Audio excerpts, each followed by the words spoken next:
Good afternoon. It's a pleasure to be here along with my colleague Cindy Hutchins, who's the Director of Financial Gerontology at Merrill Lynch. Just very quickly before I start, I wanted to say that both Cindy and I were in Nashville last week for our annual conference with our retirement clients. So these are large corporations where we provide 401k plans and other DC benefits. And we had two speaking spots, and both were right after lunch. So I'm getting used to having the spot right after lunch, and hopefully we'll have a nice, engaging conversation. So at Merrill Lynch, we and Bank of America as a whole bank with nearly 50 million relationships. So if you think about us doing a little demographic analysis on all our customers, it kind of basically reflects the society, at least in the US. And so when we talk about aging, the aging population and the boomers turning 65, 10,000 a day, we clearly see that in our own population. And the average age of a Merrill Lynch client for whom we provide retirement services is also getting in the 60s. So we had a bit of an aha moment a couple of years ago where we said, we wonder what's on our clients' minds when they think about retirement, because as a financial organization, we would fall into the trap that you had brought up earlier on, which is how much balance do I have in the bank, and what can I do to make that money last? So we figured we'd ask our clients first and see what's on their minds, and then respond accordingly. And what we learned was that our clients care about a lot more than money. Of course, so we identified 7 life priorities that our clients have. Obviously finance is one that you see in the middle, but there were several other things that our clients wanted to talk to us about. So it includes thoughts around family, and what do we do with our family, where do we live? It includes topics around giving and philanthropic giving, around health, leisure, of course, the picture that we saw at lunch that Ursula was sharing with us, home, and also work. And so we suddenly said to ourselves, boy, our advisors are not ready to engage with our clients if this is what's on their minds. And if we want to have a conversation with our clients about what they care about, we can't be just saying, here's how your portfolio did against a benchmark. So we set about trying to more deeply understand what our clients felt in each of these areas. So in a few months or so, we released a study along with a partner whose company's name is AgeWave on more deeply understanding what our clients mean, want, desire in each of these different life priorities. And not surprisingly, the priority that jumped to the top of the 7 was health. And concerns about what might healthcare cost me? How do I navigate this? How do I find a nursing home for elders in my family? These kinds of questions. And again, we're a financial services firm, not a health services provider. So how do you actually deal with clients in this area? So for example, when Cindy and I do client seminars or advisor seminars, the 2 hottest topics are one around how does Medicare work, and the second, you can guess, is how does Social Security work, right? And I'm talking about clients at Merrill Lynch, who you might imagine might be kind of a slightly more affluent segment, but they still deeply care about those 2 issues. And so the first thing we dived into was this health module, because it was so alien to us. And there was a surprising finding, and I'm running fast through a vast amount of insights that we had in health, but there was one particularly surprising finding in health that I wanted to share with you that resonates deeply with what Jason's panel talked about this morning. So if you look at the pie chart on the right-hand side, and we asked our clients, what is the scariest condition for you in your retirement years? Overwhelmingly, it was the fear of Alzheimer's. And so when we did this study, we had no idea that this would come back. It was just a surprise. Naturally, if you add up the stuff on the left to the pie chart, it's less than. So the fear of every other condition is less than the fear of Alzheimer's. So we were pretty curious about that. We said, these are our clients, by the way, right? So we said, why? Why is Alzheimer's such a fearful condition? And the top 3 reasons, the first one was fear of loss of freedom. So to colorfully put it, you might take away my car keys. The second was fear of loss of dignity. So imagine a typical Merrill Lynch client in charge of their families, in charge of their finances, in charge of their companies, in charge of their businesses, suddenly feeling very vulnerable and losing control of their sense of self. And the third, which connects to what the State Street SSGA video showed with one of the attendants, focus group attendees, Karen, was talking about the fear of being a burden on my family. And that was the third of the top 3 fears.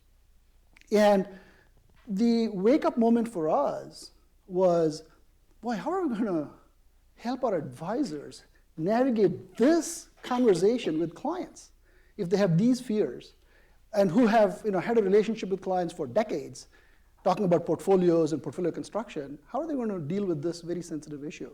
What are some privacy considerations? So I won't have time today to talk about all the stuff that we're doing, but I'm just sharing with you what's on our clients' minds and what we need to respond to. So that's a quick tour through health. Let me have my colleague Cindy address a couple of points on what we learned in the home life priority. Okay, great. Thanks, Surya. So when we thought about the home, I mean, traditionally when we think about where we're going to live out our lives, where we're going to age, I was always personally of the opinion that most people, if they did move, they moved to a more favorable climate, and that was really the main reason. But what we found out were a couple of really interesting things. First of all, of those that we studied and surveyed, 64% told us that they intended to or had already moved at some point in their retirement years. And the reason was not because they moved to a more favorable climate. The number one reason by a long shot was that they wanted to be closer to family. So we found that to be pretty interesting. And if we could go to the next slide, please. The other thing that we found very interesting around home, and to Surya's point about the number one concern was Medicare, number 2 was Social Security, and I would say that number 3 was long-term care. And so we asked the question about where you would want to receive long-term care, and the number one choice there by a long shot was receiving it in their own home. So this kind of puts the onus on our financial advisors to talk with their clients about the costs of receiving care in the home, as well as planning for a long-term care event. And the one thing I quickly wanted to add here was we did put in a service where if a client said, we're looking for a nursing home for an elder in my family, that we would be able to help them find it through some services that we have partnered with. But when I look at this graph, we're only serving a very small portion of that need. Really, in-home nursing care is where it's at. And so we're in dialogue with companies to think about how we might provide that service. Right. So let's go to the next slide. What the other thing that I find really, really interesting is depicted on this slide is that most people don't believe that they're going to need long-term care. And in fact, only 37% of those over the age of 50 believe that they're going to need it, when we know that 70% are actually going to need long-term care. So the onus is on us really to start to open up those conversations and start to make people understand not only the costs, but the demands on other family members and friends and other individuals that you would turn to for support, especially if you need care in your own home. Moving on to the next priority, we're racing through these. Family. So one of the big insights on family that we wanted to share with you was the idea of the family bank. So if you look on the right-hand side, our clients said over the last 5 years that they have lent money to family members for various needs. So if you think about retirement planning, I mean, this is not in the equation, right? The average was $15,000, and it climbs up to $35,000, which are material amounts for helping out family members. And then in terms of why, in terms of sacrificing for family and the kind of support that folks are providing money from the family bank would be 60% said that they would retire or work longer to sacrifice to make those helpful, provide the help to their family members. So that's on family. The next priority is on work, and there were a couple of surprising findings here. Yeah, there were a lot of, this is probably my favorite study that we did. It was called Work and Retirement Myths and Motivations, and I think about the generation prior to the baby boomers, which my grandmother was on the beginning part of that generation, and she was retired for 41 years and never really left the city of Baltimore, which is where she was born and lived out her whole life. And then my mother, who I look at, who's 78 years old right now, and she's been back to school and changed careers 4 times since retiring at the age of 55. And so what we have found out through our research is that today's retirees want to work, and they want to work for several different reasons. So this idea that people are not financially able to retire is not really playing out in our research in terms of why they're continuing to work. They're working because they want to, they're working because they feel more fulfilled, and most importantly, they're working for that social connectedness and that need to feel relevant and engaged, much more so than has happened with previous generations. So the next slide. And then why are people changing careers? What we also found in our research is about 54% of the people who said that they plan to work in retirement also told us that they plan to work in a totally different field than the field that they had spent their whole career in. And the number one reason for pursuing a different line of work was to be more flexible. And so, in earlier conversations, we talked about this idea of needing that flexibility. So either a flexible work schedule or the ability to cycle in and out of work and leisure time was very important. And by the way, just a fresh piece of data. So when we were in Nashville, we polled our benefits executives on if we were to provide an elder care benefit to your employees at these large corporations, what would it be? The supermajority said that if we brought back retired employees back to the organization to help them, expertise, maturity, et cetera, then the number one requirement would be flexible schedules, right? So if you think about designing elder care benefit programs, flexibility would be an important thing. And then we'll move on to giving very quickly. We did a study on giving called Giving in Retirement, the $8 trillion longevity bonus.